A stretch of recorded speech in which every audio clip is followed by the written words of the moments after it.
നല്ല മഴയുള്ള ദിവസം ചായ കുടിക്കാൻ ഒരു പ്രത്യേക സുഖമാണ്. ചായയുടെ കൂടെ ഒരു മുരിഞ്ഞ മുട്ട ബജി ആയാലോ, കുശാലായി.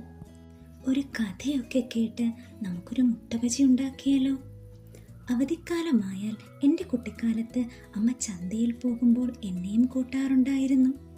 സാധനങ്ങളൊക്കെ വാങ്ങി ഞങ്ങൾ തിരികെ മടങ്ങുമ്പോൾ അമ്മ ചായ വാങ്ങിത്തരിക പതിവായിരുന്നു. ചില്ലുകൂട്ടിൽ പലഹാരങ്ങളെല്ലാം നല്ല ഭംഗിയായി അടുക്കി വെച്ചിരിക്കും.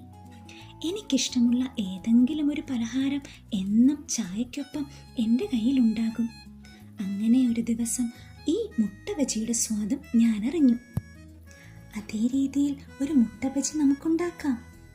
കടലമാവും കുറച്ച് മൈദയും കായപ്പൊടിയും മുളക് പൊടിയും മഞ്ഞൾപ്പൊടിയും ഉപ്പും ചേർത്തിളക്കിയ മാവിലേക്ക് പുഴുങ്ങിയ മുട്ട ഓരോന്നായി മുക്കി തിളച്ച എണ്ണയിൽ വറുത്തു കോരിയെടുക്കാം.